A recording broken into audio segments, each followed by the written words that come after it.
हरे कृष्णा। आज फिर से उपस्थित हूँ आपकी शंकाओं को दूर करने के लिए और आपको मोटिवेट करने के लिए। चलिए सुनते हैं, कमेंट सुनते हैं। जी डॉक्टर प्रतीक बात कर रहा हूँ। जी नमस्कार। जी नमस्कार, सोनी कुमारी बात कर रहे हैं। जी जी बताइए कैसे है आपकी स्थिति? सर ठीक है, झाइयाँ भी मेरी फट रही है। झाइयाँ तो मैंने उस टाइम में बताया था कि हल्की हो रही है और धीरे धीरे वो फट भी रही है।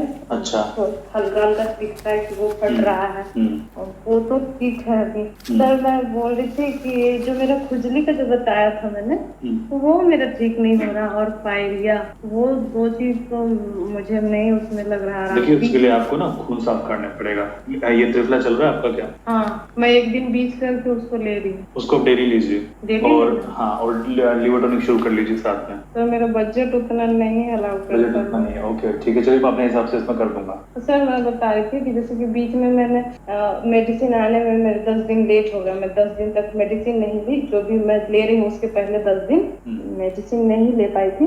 तो वो प्रॉब्लम मुझे बहुत ज्यादा हो गया। कौन सी वाली? खुजली वाली और पायरिया वाली बहुत ज्यादा हो गया था, जैसे शुरुआत में थी वैसे। और मेरा ऐसा है ना सर कि खुजली मेरे पूरे शरीर में नहीं है, 2-3 जगह पे है। एक मेरे चेस्ट पे एक जगह पे है और बैक पीछे जहाँ से बैठते हैं उस जगह पे है। दो जगह पे मुझे ज्यादा लगता है सर। पहले तो एक ही जगह पे थे, हाँ वही पीछे में, और अब 2 जगह पे हो गए और वहीं पे 2 जगह पे होती रहती है। उससे बहुत इरिटेट हो जाते हैं। उसमें रिलीफ, जैसे दवाई मैं कंटिन्यू ले रही हूँ ना तो वो थोड़ा आराम रहता है, मतलब आराम के मतलब ठीक रहता है। और 10 दिन बीच में छूट गया था। मुझे लगा कि अब शायद मैं आपका अगर मेडिसिन कभी छोड़ती हूँ तो वो प्रॉब्लम मुझे दोबारा उसी तरह तो नहीं हो जाएगा ना? नहीं होगी, अभी आपका पित्त बैलेंस नहीं हुआ ना पूरे तरीके से। जब आपका पित्त बैलेंस हो जाएगा फिर आपको ये समस्या होगी नहीं। कितना टाइम लगेगा सर? अभी तो लगता है मैं 4 मंथ से मेडिसिन ले रही हूँ। 4 मंथ अभी लगेगा टाइम,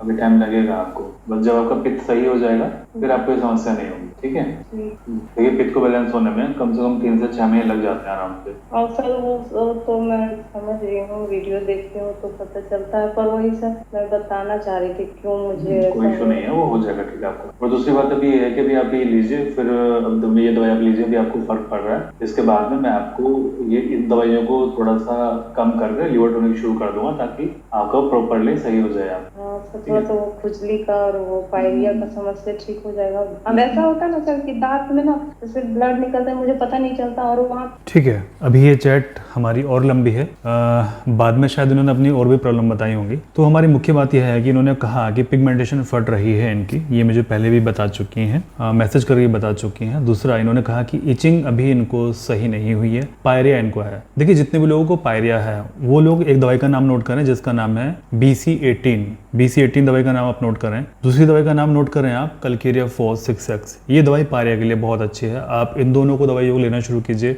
होम्योपैथी मेडिकल स्टोर से ले आइए, इनको आप खाना शुरू कीजिए। बहुत अच्छी दवाई हैं, बहुत अच्छे से काम करती हैं। दूसरी बात, जैसे अभी मौसम चल रहा है और मौसम चल रहा है जैसे बहुत सारे लोग इस समय आम खा रहे होंगे। देखिए मेरी प्रकृति ऐसी है कि अगर मैं कोई भी गलत चीज खाता हूँ, कोई भी गलत चीज, मेरी बॉडी तुरंत बता देती है कि ये गलत चीज है। जैसे कि हमारे घर में आम आए, मैंने आम खाया, मैंने केवल एक आम खाया और मैंने पूछा था कि ये आम डाल का है। डाल का मतलब जो पेड़ पर पकता है वो आम। तो मैंने पूछा क्या ये वो आम है? तो उन्होंने कहा कि दुकानदार ने तो बोल के ऐसे ही दिया है। और मुझे कहीं ना कहीं थोड़ा डाउट था कि यार इस समय तो अभी ये आम नहीं आएगा इस तरह का, क्योंकि अभी पेड़ पर पका नहीं है। हमारे इधर बहुत सारे बाग हैं।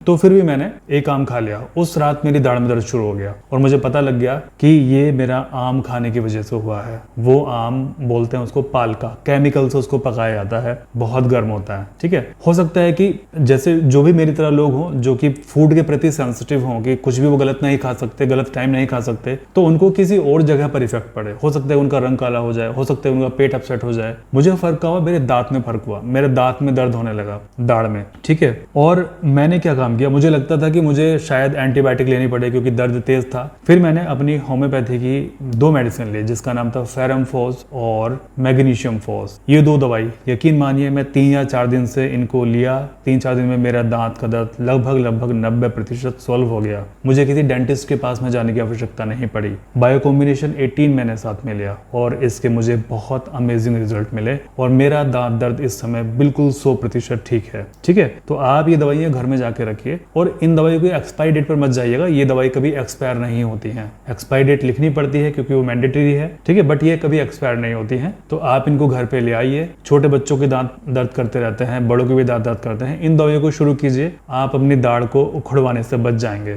ठीक है, मुझे लग रहा था कि कहीं मेरे साथ ऐसा ना हो, बट ऐसा हुआ नहीं, ये बिल्कुल ठीक हो गया। दूसरी बात उन्होंने कहा कि मुझे डर है कि कहीं मेरी इचिंग फिर से शुरू ना हो जाए जब मैं आपकी दवाई को पूरी तरह बंद कर दूं, यानी कि जब इनका जब पिगमेंटेशन पूरी तरह से ठीक हो जाए तभी अगर दवाई बंद कर देंगे तो कहीं ऐसा ना हो कि इनकी इचिंग फिर से शुरू हो जाए। और इन्होंने कहा कि भी 4 महीने से दवाई ले रही है। मैंने इनसे कहा कि देखिए अभी आप केवल 4 महीने से दवाई ले रही है। मैं अपनी वीडियोस में हमेशा बोलता हूँ कि पित्त को बैलेंस होने में कम से कम 3 से 6 महीने बड़े आराम से लग जाते हैं। तो आप वेट कीजिए अभी इसको और बैलेंस होने का। जब एक बार ये पूरी तरह बैलेंस हो जाएगी तब आपका इचिंग भी चली जाएगी, पायरिया भी चले जाएगा, पित्ता इम्बैलेंस था वो भी चला जाएगा, पिगमेंटेशन तो चली जाएगी। ठीक है, अभी आपको शायद सारी बातें क्लियर हो गई होंगी। बहुत सारे लोगों के मन में ये डाउट होगा कि डॉक्टर साहब इनको तो केवल 4 महीने में फर्क आ गया, हम 6 महीने से दवाई कर रहे हैं, हम 8 महीने दवाई कर रहे हैं, हमें क्यों फर्क नहीं आ रहा। देखिए मैं पहले भी अपनी वीडियो में बता चुका हूँ, किसी को प्रॉब्लम होती है 10%, किसी को प्रॉब्लम होती है 200%। जिसकी प्रॉब्लम 10% है वो जल्दी ठीक होगा,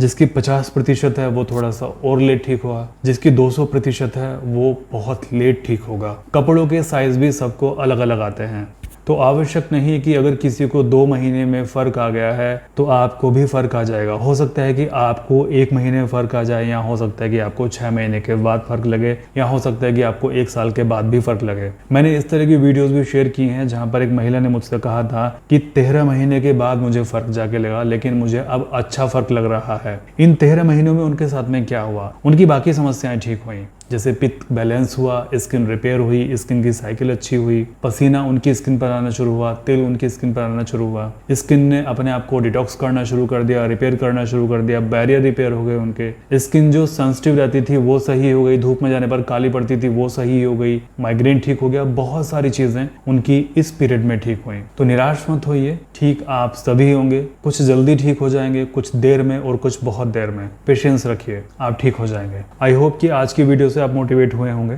मैं आपको जल्दी फिर से मिलूंगा। प्रार्थना करता हूँ आप सभी लोग स्वस्थ रहें, आपका परिवार हमेशा स्वस्थ रहे, परमात्मा सभी का भला करे।